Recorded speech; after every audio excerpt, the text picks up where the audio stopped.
Hello everyone, good evening. कैसे आप लोग? उम्मीद है सब मजे में होंगे। क्लास थोड़ा लेट रिकॉर्ड कर रहे हैं क्योंकि जस्ट अभी कोर्ट से आए हैं। चलिए, हमने बीएनएस स्टार्ट किया था, 6 क्लास से हो चुकी है, आज 7th क्लास। सबसे पहले रिवाइज करेंगे हमने लास्ट का कंसेप्ट क्या चल रहा है। लास्ट का कंसेप्ट चल रहा है हमारा जनरल एक्सेप्शन। जनरल एक्सेप्शन का मतलब क्या है?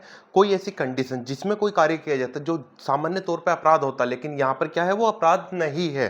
ठीक है, यहाँ पे प्रोटेक्शन दे रहा है कि कोई गलती से कार्य हो गया, कि मिस्टेक ऑफ फैक्ट हो गई, या आपका कार्य ही ऐसा है, बाउंड बाय लॉ हो, जस्टिफाइड बाय लॉ हो, तो वो कार्य कर रहे हो तो अपराध नहीं होगा। ठीक है, हमने क्या क्या पढ़ा? सेक्शन 14 से 44 तक क्या दिया है? General exception. अब उसमें क्या पढ़ा? सेक्शन 14 ने बात की थी क्या, जब कोई बाउंड बाय लॉ है और मिस्टेक ऑफ फैक्ट से कोई कार्य कर रहा है तो वो कोई अपराध की श्रेणी में नहीं आएगा।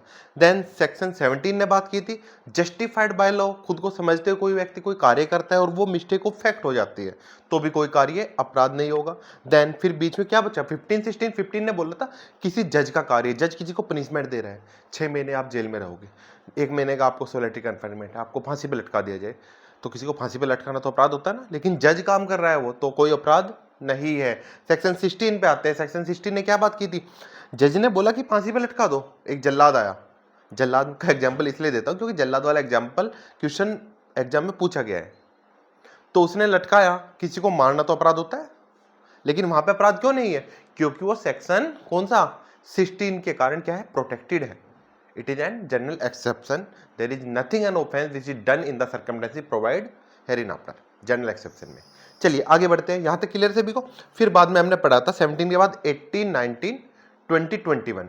18 क्या बात करता था? 18 बात कर रहा था अगर कोई कार्य ऐसे हो जाता है एक्सीडेंट से, मतलब आपका कार्य लीगल था, लीगल मीन्स से कर रहे थे, लॉफुल मैनर से कर रहे थे, proper due care and question से गुड फेथ में कोई कार्य कर रहे, फिर भी किसी को कोई नुकसान पहुंच जाता है तो आपको पनिशमेंट नहीं मिलेगी, क्योंकि आपकी साइड से अगर कोई गलती होती तब पनिशमेंट मिलती है ना आपको। यहाँ पर पनिशमेंट नहीं मिली तो क्या बोलेगा? एक्सीडेंट था। 18 के बाद 19 में बढ़े। 19 ने बोले लॉ ऑफ नेसेसिटी। डूडलैंड आर वर्सी डूडलैंड स्टीफन वाला केस था। क्या था कि अपनी जान को बचाने के लिए, एक बड़े हार्म को रोकने के लिए छोटा हार्म कारित करना कोई अपराध नहीं है। क्लियर है? फिर उसके बाद आगे बढ़े हमने सेक्शन 20 और 21। 20 ने बोला था, 20 21 दोनों बच्चों के कार्य की बात करें, कोई बच्चा अगर कोई अपराध कर लेता क्या वो अपराध की श्रेणी में आएगा कि नहीं आएगा? सेक्शन 20 ने तो डायरेक्ट बोल दिया कि 7 साल से छोटा बच्चा तो कोई अपराध नहीं है, डोली इन कैपेक्स, कोई अपराध ही नहीं है। 7 साल छोटा बच्चा अगर किसी को मार भी देता कोई अपराध नहीं आएगा, free of criminal liability. Then section 21 ने क्या बात की? 21 ने ये बोला कि देखो भाई साहब, यहां तक तो ठीक है, कोई दिक्कत नहीं है, लेकिन अगर क्या होता है, वो जो बच्चा जो कार्य कर रहा है, जो भी कार्य वो बच्चा कर रहा है, अगर वो 7 साल से बड़ा है और 12 साल से छोटा है, तब अगर उसकी मैच्योरिटी लेवल इतना है कि वो समझ रहा है वो कार्य क्या कर रहा है, उसकी प्रकृति क्या है, उसका कंसिक्वेंस क्या होगा, तो पनिशमेंट देंगे। और अगर वो प्रकृति समझ नहीं पा रहा है, कुछ बच्चे कम मिच्योर होते हैं, कुछ ज्यादा मिच्योर हो जाते हैं जल्दी, वैसे आजकल की जनरेशन कुछ ज्यादा ही मिच्योर हो रही है, ठीक है, उस हिसाब से।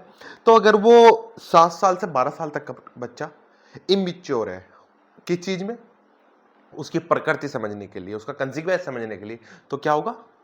कोई अपराध नहीं होगा, नहीं तो अपराध बन जाएगा वहां पर। ठीक है, उसके बाद आगे बढ़े सेक्शन 22। सेक्शन 22 पहले कहां था? सेक्शन 84 में था। क्या बात कर रहा है? नॉन कैंपस मेंटिया, ये इसकी मैगजीन में कभी कभार प्री में पूछ लेते हैं, निशान लगा देना कौन सेक्शन? सेक्शन 22 से। अब ये क्या बात करते हैं? कहता है a person at the time of the doing act, जब वो कोई कार्य कर रहा है, जिस कार्य की बात करें कि अपराध है कि नहीं है, उस कार्य को करते समय क्या है? Reason of unsoundness of mind, mind के अनसाउंडनेस के कारण, विकृचितता के कारण इनकेपेबल है। किस चीज के लिए असमर्थ हो रहा है? किस चीज के लिए असमर्थ हो रहा है? नो द नेचर, उस एक्ट की प्रकृति को समझने में असमर्थ है, ये समझने में असमर्थ है क्या गलत है, और या फिर ये लॉ की विरुद्ध है ना। एक तरह से nature and the consequence of that act समझ नहीं पा रहा। किसके कारण? अनसाउंडनेस ऑफ माइंड, माइंड की विकृचितता के कारण वो उस कार्य की प्रकृति और उसके कंसिक्वेंस को समझने में असमर्थ है, तो वो क्या होगा? कोई अपराध नहीं होगा, कोई पागल व्यक्ति, एक तरह से नॉर्मल याद रखने के लिए, पागल व्यक्ति का कार्य कोई अपराध नहीं है। समझ में आया कि नहीं आया? क्लियर है? अब यहां से ध्यान देना, मैं आपको बीएनएस में ही आगे ले जाता हूं। आईपीसी में अगर आप पढ़ेंगे, आईपीसी में आप पहुंच जाओगे डायरेक्ट सेक्शन नंबर 98 पर, और यहां पे मैं ले जाना चाहूंगा आपको सेक्शन नंबर 36। अब हम ध्यान देना सभी लोग, देखो मैं इस हिसाब से लेके चल रहा हूँ ताकि एग्जाम में कोई क्वेश्चन ना आप आराम से कर ले, ठीक है। और दूसरी बात, जिन जिनको डाउट है ना आगे क्लासेस चलेंगी नहीं चलेंगी, पूरा बीएनएस कंप्लीट करेंगे, कंफर्म पूरा बीएनएस करेंगे कंप्लीट पूरा डिटेल में। चलिए आगे बढ़ते हैं। अब ये कार्य आपने देखा है क्या कि ये कोई कार्य कोई अपराध नहीं होगा। कौन सा कार्य अपराध नहीं होगा? जो कोई पागल व्यक्ति है, विकृचित माइंड से कोई व्यक्ति कार्य करे तो वो कोई अपराध नहीं होगा। हमने कहा ठीक है, अब इसको रब कर देना, समझ आ गया यहां तक। चलिए आगे बढ़ते हैं। अब हमने कहा इसका कार्य तो कोई अपराध नहीं है, मतलब एक तरह से पागल व्यक्ति का कोई कार्य, ये पागल था, इसने रमेश को मार दिया, पागल लिख देते हैं। पागल का मतलब असली पागल नहीं है। ये इंसेनिटी दो तरह की, लीगल और मेडिकल। लीगल इंसेनिटी है, ये समझ नहीं पा रहा उसकी प्रकृति, और ये चाकू लेकर के रमेश को मारने के लिए आ रहा है। ये रमेश खड़ा है यहाँ पे, छोटा सा प्यारा सा क्यूट सा, इसको मारने के लिए आ रहा है। क्या ये प्राइवेट डिफेंस का प्रयोग करके इसके खिलाफ करेगा कि नहीं करेगा? ये तो बचा हुआ है, कितनों को मारते कोई फर्क नहीं पड़ेगा, कोई सजा नहीं मिलने वाली। लेकिन ये तो फिर सेक्शन 36 ऑफ बीएनएस में इसलिए बता रहा हूं इसके साथ कि ये अपराध नहीं कर रहा है, लेकिन अगर ये आपके खिलाफ कोई अपराध करने वाला है, you have the right to private defence. Defence याद रहेगा, सेक्शन 36 इसके साथ पढ़ना है। प्लस दूसरी बात यहां पे साथ साथ आप देखना, एक केस है मैकनाटन, प्री में पूछा जाता है, सिर्फ पीटी के लिए इंपोर्टेंट है। मैकनाटन वाला केस किससे रिलेटेड है? इससे रिलेटेड है। ज्यादा डिटेल में नहीं जा रहे, इतना की जरूरत नहीं है। उम्मीद है यहां तक आप समझ गए होंगे। क्लियर है? चलिए अब आगे बढ़ते हैं, इस सेक्शन को रब कर देते हैं यहां से, ताकि उधर वाला सेक्शन आपको अच्छे से क्लियर हो जाए। अब बाकी दो सेक्शन है, सेक्शन 22 हो गया, सेक्शन 23 एंड 24 दोनों बात करते हैं दारू पीने की, शराब पीने की। याद आ रहा है? इंटॉक्सिकेशन, मत्ता, किसके कारण? किसी मद्दक पदार्थ के कारण।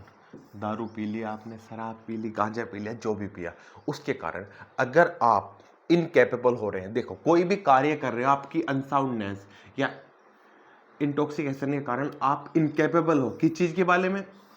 ये जानने के लिए, उसकी प्रकृति को जानने के लिए और उसके कंसिक्वेंस को जानने के लिए इनकेपेबल। आप समझ नहीं पा रहे आपकी प्रकृति क्या है, इसका कंसिक्वेंस क्या हो सकता है, प्लस साथ में क्या रखना है। और जो इंटॉक्सिकेटेड हुए ना आप, जो इंटॉक्सिकेशन किया आपने, ड्रिंक वगैरह किया, जो भी किया है, वो विदाउट क्या?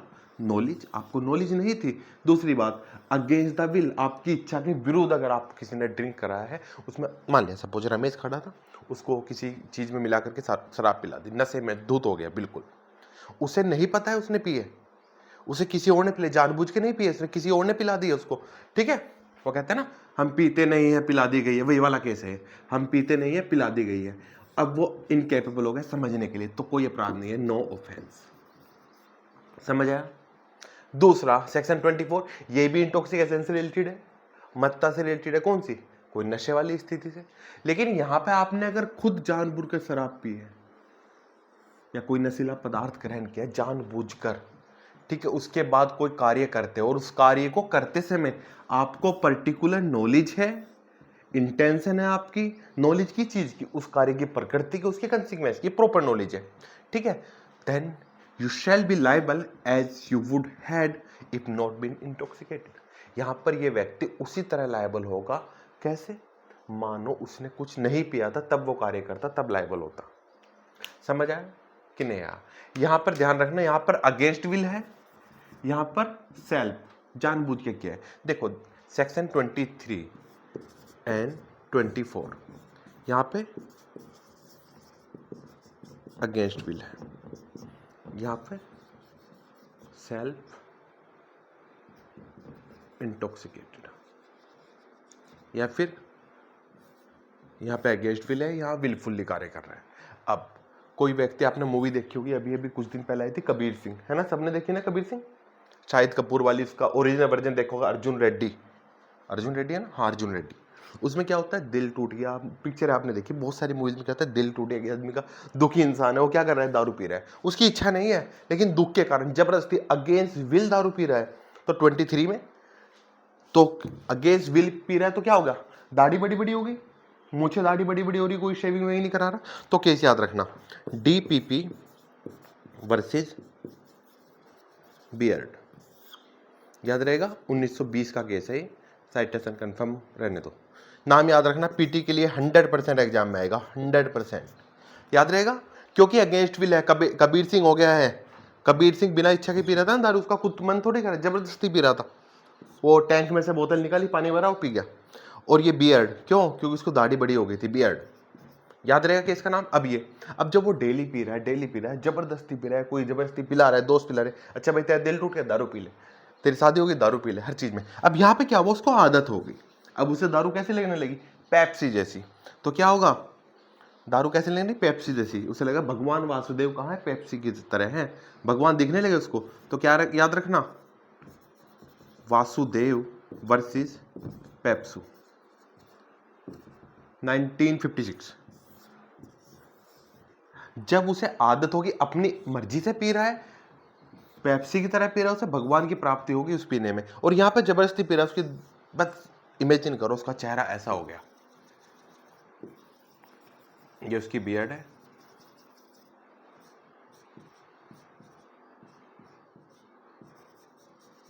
ये हो गया ये वाला, और ये मस्ती में पी रहा है।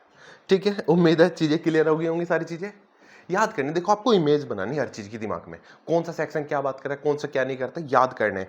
सिलेबस कराने को मैं भी 4 घंटे क्लास बना सकता हूँ, 2 घंटे की, 1 घंटे की, लेकिन ये 10-10, 12-12 मिनट की क्लास इसलिए है ना, आपको हंसी मजाक में आराम से 10-10 मिनट की देख करके आपका सिलेबस कंप्लीट हो जाए और आपको चीज़ें याद हो जाए। अगर बड़ी क्लास होंगे आधे चक्कर आ जाते, इतनी बड़ी क्लास करनी पड़ेगी, 2 घंटे बैठना पड़ेगा, 3 घंटे, अरे नहीं 10 मिनट। आपने रील देखते हो ना जो शाम के टाइम डेली सभी, उस रील के टाइम पे 10 मिनट के लिए क्लास देख लो, कवर पूरा बीएनएस क्लियर हो जाएगा, टिप्स पे आ जाएगा सभी। बस क्या करना है, क्लास पहले नॉर्मल देख लो 10 मिनट की, फिर उसके बाद बैरेट उठाओ, नोटबुक उठाओ, क्लास दोबारा देखो दूसरी बार और नोट्स बना लो। किसी भी एग्जाम के लिए, जितने भी आने वाले अपकमिंग एग्जाम है, अपकमिंग वैकेंसी है, सभी के लिए प्री के लिए जियो क्लास में कराएंगे, इससे बाहर नहीं आएंगी चीजें। 80%, 20% आएंगी 100%, क्योंकि इसमें नए केस होंगे। नए केस वैसे हम लिखवा रहे हैं, फिर भी याद रखना। चलिए यहां तक क्लियर है सभी को? एक केस लिखिए चलिए आप,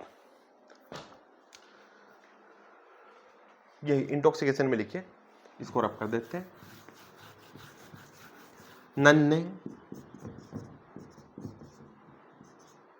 नन्हे वर्सेस स्टेट ऑफ यूपी। ये कुछ दिन पहले ही मैं इसमें रिकॉर्ड में पढ़ रहा था, केस बहुत अच्छा है। नन्हे versus state of UP, AIR नहीं है,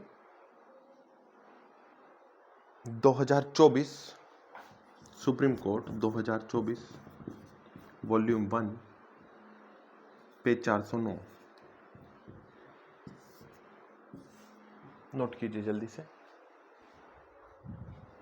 क्या कह रहा है? ये कह रहा है जब ये कार्य हुआ था, जब उसने ड्रिंक किया था, जो भी किया था, उस समय हम क्या देखेंगे कि उसकी मत्ता इतनी अधिक थी, इंटॉक्सिकेटेड इतना अधिक था वो, ताकि वो उसकी नेचर और प्रकृति को समझने में, मतलब प्रकृति और कंसिक्वेंस को समझने में, नेचर एंड कंसिक्वेंस को, प्रकृति और परिणाम को समझने में असमर्थ था। उस समय का देखेंगे जब वह अपराध किया गया था। बिल्कुल नया केस है, लेटेस्ट केस है, अभी भी नया मार्केट से निकाला है, नया कंपनी से बन के आया है केस, ये पिछले 2 महीने पहला मान लो। चलो चलिए ठीक है, नोट कर लेना, याद कर लेना, चीजें जल्दी जल्दी कवर होंगे। चलिए गाइस मिलते हैं जल्दी। Okay everyone and all the best, see you soon.